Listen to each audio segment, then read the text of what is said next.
Hello and welcome to the Franchise Marketing Show.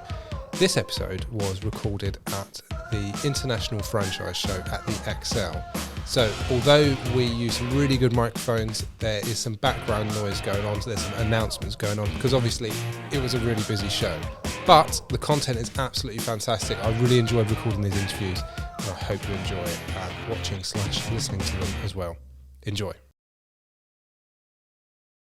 So welcome to the Franchise Marketing Show. We're at the International Franchise Show at the Excel and I'm joined by Abra Aziz, who's a consultant for Brgr Lab. Absolutely, yeah. Cool. How did you get involved with the Brgr Lab? So I actually am the CEO and founder of an organisation called Targeted Help. And what Targeted Help does, it goes out supporting organisations in whatever support they need. Brgr Lab is something which the owners, I knew them from childhood. And recently when they kind of set out their venture of Brgr Lab around 2 years ago, from then they've seen a massive increase in terms of how they anticipated the business to be and how quickly it's grown. So about 3 months ago, I think they looked at the model of franchising, and I've actually come on board as a consultant to support them with their franchising project. So that was the simple story of getting on with Brgr Lab. How has the franchise journey been so far? It's been good. Yesterday was more busy than it is at the moment today. I think they're going to have a bit more footfall after the lunch time on a Saturday, but yesterday was good for us. The measure of success in these kind of events always comes afterwards. So the interest or the talking has been done. Now we'll see what follow-up happens. So there's an element of work to be done on our end, and then also to hear those people that have shown interest to see actually if that falls through and anticipates over. So obviously, you've only been doing this for was it 3 months, you said? So the franchise model and the thought came around 3 to 6 months ago. So this is like the first show you've done? First franchise show that we're doing. We've done other road shows before in our kind of football business that we've had, but in terms of for this, it's our first time. Nice. And then how is the franchising of the business going so far?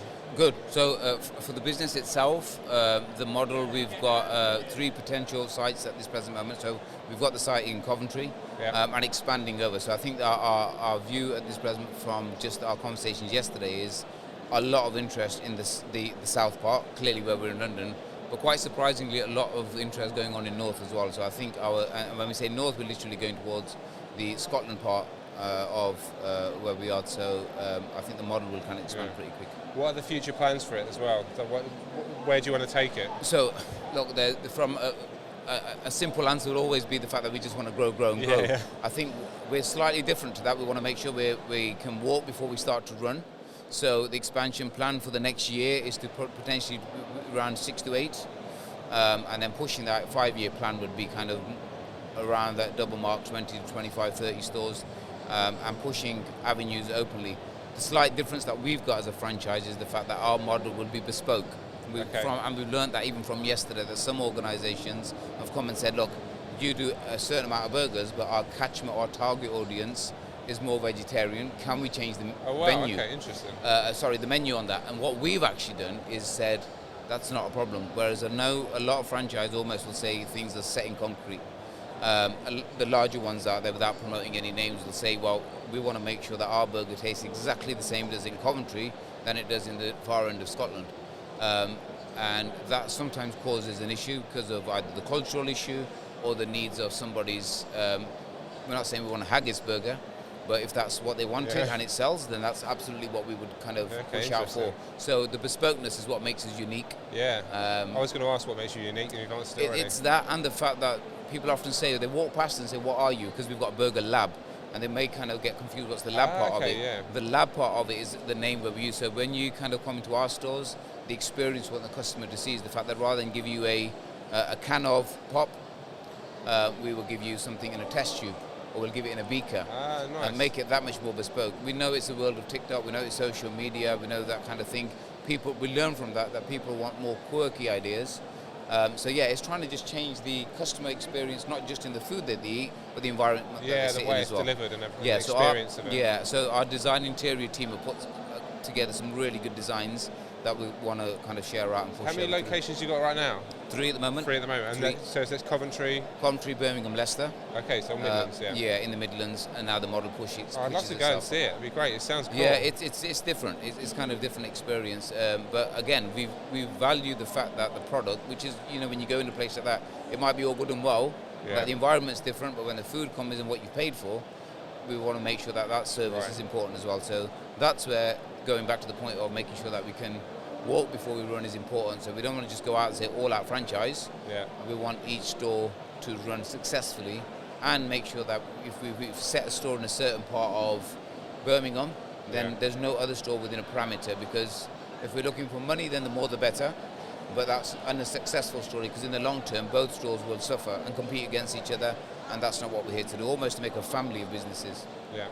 What's a typical franchisee look like for you? What, sorry? A typical franchisee, do you have a typical person in mind? We don't, and I think that's where we don't want to subject ourselves to a specific individual or a group of individuals. Yeah. I think anybody that's kind of living the values that we've pushed out for the business, anybody who can share those values, for us it's that kind of person. The important part is we are a halal restaurant. We make sure that we don't serve any alcohol. So those kind of themes are important for us. So if somebody came and said we want to open a bar and burger, you can throw whatever menu you like, it's not going to happen. So it's, those values are important for us. But other than that, it's open to anybody that's got that business ethic moving forward. What was your introduction into franchising? So the introduction from franchising is pretty much what happened with Brgr Lab and the story they wanted to do, and that was the first time I've actually gone into it. I'm an ex-employee long time ago from other fast food chains, but the introduction was Brgr Lab. Okay, cool. If you were going to become a franchisee of any other brand, who would it be and why? I think Chaiwala is a good brand. They're here today, and the reason why, simply because of their success story. How it's easy to say, it looks like a very clean and simple concept, serving tea, but it's worked, and they've kind of expanded both national and internationally, so that would be a good brand to move into. Nice. Who in the sector are you most inspired by and why? I'm going to have to say Chaiwala again there. Yeah. And the reason I say that is because of their success story. And people may say McDonald's, for example, but for us that's a story that came many years ago, and almost as a free advert for people that just want to go there. But for our story, that's a plain burger in a plain shop. People come, people go. I think with times that hasn't changed as it should. So those new businesses that are coming on board and have only got a shelf life of 5 to 6 years, but expanded into the hundreds of stores and gone international, that's inspiration for us. Yeah. When people join your franchise as well, how long is their franchise agreement? How long does that last? So it all depends on contracts, but we want to open it out. The longer the better. Yeah. I think successfully 10 years is a minimum that you want to start off with. Yeah. But again, it's all bespoke on the person who's come forward and the package that they're bringing with them as well. Yeah. I know it's just I'm sort of going off of the set questions now, but how do you help them find premises, and what's the training like when they join? So premises, it all depends. If somebody comes to us and says we're in a certain location, we have a premises already, then that's absolutely how we want to do it. Yeah. The benefit of that is if you've actually gone into an environment, it's their home. Yeah. Preferably they want to do something closer to where they're living. They know their catchment area, they know the target audience, so we almost look out to them to do something. We have on the side got some agencies that we work with that have given us slots, so we kind of work with either or. In terms of how we support that network, in terms of training, is once they've set up, we would be with them for the 3 to 5 weeks, depending on how it's needed. And there's no cost to that at all. We send our team there, we train them up, almost to the point of we press the button and open up now, and they're trained, and we'll be with them through that time as well. And it's not just the training that we're giving, we want to make sure that the experience we've got. Brgr Lab, for instance, won the award for Best Restaurant of the Year in 2022 for Uber Eats. Got a fantastic relationship with them. So apart from just the operational part of serving burgers, you've got the business part of making sure that your stakeholder relationship with these businesses is good. Ours is pretty much, I say we've been leading Uber Eats now for the last 2-3 years, and our reputation and our working relationship with them is spot on, and we want to move that and support that with the franchisees as well. So we've almost got packages at the moment where you get 2 months commission free. And really, when you put those figures together, once that's kind of, if your business has set up with 2 months commission free, you've almost paid off what you've initially gave in as an investment for the business. So it's a good concept just to start off with. But training would be quite in-depth for that first phase. And there's a lot of ongoing support as well. What does that Absolutely. look like? So ongoing support doesn't stop. If you're franchising out and all of a sudden you say, thanks, we're off now, you're basically, it's failure. Yeah. So I think the support will be there throughout. And it's easy to say 10 years, but yes, you have to utilize that model to make sure you're one big family. Cool. I've got a question for you at the end. I'll save it to the end. That's fine. What do you most enjoy about being part of the franchise community? I know you're quite new to it, but what's it been like talking to people around the show today? So generally, I think the vision. Yeah. Everybody's vision seems to be one specific goal. So you'll have a variety of people. We've had students who've come out and said, it's quite tough out there. These are international students, quite tough out there, but we've got some money, we've got some support, we want to work for ourselves. What can we do? We've had people out there who said, I've been working for 50 years, I've just retired, I've got some money, I want to invest for my family. Yeah. So I think that's the beauty. You've got a variety of people, and it's their hard-earned money that they want to invest into a business. And therefore, they're going to give it 100%. And that, I think, is quite different to going out and finding other kind of business ventures out there. So I think that's key. And the fact that, for me personally, working with the team and the people you work with, that's quite gives you the buzz factor. Yeah. I'll continue and to do that. then the last set question is, what one thing do you think we could do as a sector to improve the awareness of franchising? I suppose, I don't know, there's magazines out there, but there's no vision. So you'll kind of see it. So I think it's more events like this. Yeah. Even kind of having conversations like this is quite important as well, because it goes out on different platforms. Yeah. So that's quite important. But I think just the basic marketing of understanding what it is. People often get using the word franchise can be quite scary because they're related to big monies. Yeah. But if they kind of turn around and kind of look at what they get for that, the return, the support, the team, again, from Brgr Lab point of view, everything's ready for you. So you've got your marketing done, you've got your plans already in place, you've got your TikTok channels already, you've got social medias all there, your packaging's all ready, your supplies there. It almost is the fact that you've been trained. Today we're going to put up the shutters and income's starting to come in. And the other part of it is communicating with all franchise people. It's not it's competition naturally. We've got, 10, 15, maybe less, chicken franchisees, we've got burger franchises here. It's a lot about food. Yeah. So naturally it is competition, but you are all one kind of family because people walk around and take each other's idea in a positive way. Yeah. And then you do what you can as a business to make sure that customer comes to your door. Yeah. And that's why people often ask, how does it work when you've got 3 burger chains in one row, or you've got 3 tea cups? It works because you serve it, is your price, your quality, your service is the best. Yeah, the experience. You said about the experience as well, and I think that really helps. Like you told me a little bit about it, and that made me think I kind of want to go there and see what that's like. Absolutely, and we've seen that in country. We've seen that, and Uber Eats throws the figures. So you've got competition like McDonald's, but people are coming to our burger shop simply because, and I say burger shop because I want to keep it simple, because of the experience. It's completely different, and people want that different experience, so that's, I think, cool.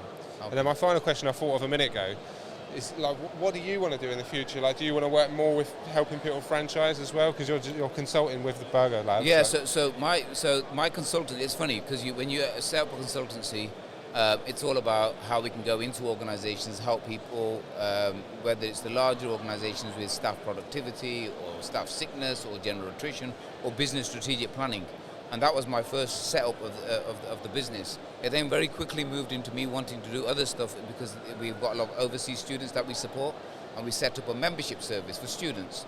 That then grew another arm where students were coming to us as the trusted business that they work with. That targeted help we can kind of trust because they've given us some support. Where can I go to get X? Where can I go to get Y? And then we had a separate page on our website which is promoting businesses. So it keeps growing its kind of, but yeah, this franchise model for me it's the first thing is the beauty about the fact that the people I'm working with at Brgr Lab are friends. And friends, I'm saying that people that we've been universities together, you've built your kind of lives together, and to see the success that they're seeing, you kind of enjoying that, you want to be part of that. And you go the extra mile to help them. So that's kind of inspired me to move forward. But while I've been here, there's other businesses that I've been speaking to, and I've kind of said, look, you throw your 2 pence worth in, don't you? of what you feel as a business. So I think the franchising is another arm. I'm not going to say there's another part to Targeted Help that we'll have a page now saying we're franchise consultants, but certainly the work I've done. The work I've done the last 2 months, there's a massive opportunity to support that as well. Nice. And it will be something that we want to put out. Certainly, we've taken cards. So with Brgr Lab, my whole prime objective here was to support Brgr Lab in franchising. But because we're friends, there's been a conflict of interest where some people have come to the stand, not interested in franchising, but selling their services, which I can support with Targeted Help, so I've taken their business card. And that, I think, is the good thing about a good working relationship that we've got in terms as the ones we work together in. And what's the best way for people to get in touch if they want to find out more about Brgr Lab franchise? So with Brgr Lab franchise, you can go onto their website, brgr.lab.co.uk. Okay. If they go onto that, that's their website. Cool. People are going to see Burger, Sparkling Burger, BRGR. They'll see everything on there, from the franchise pack to the menus that they do. And Coventry's a store. If you want to, if you're in Coventry, come and check out the burgers, check out the experience. And take it from there. And anything else is it's targetedhelp.com for us. But great. I'll be keeping an eye on it. Honestly, I will. Please do. To see how it goes. It's really interesting. Like, just starting out, I want to see how it. That'd be good.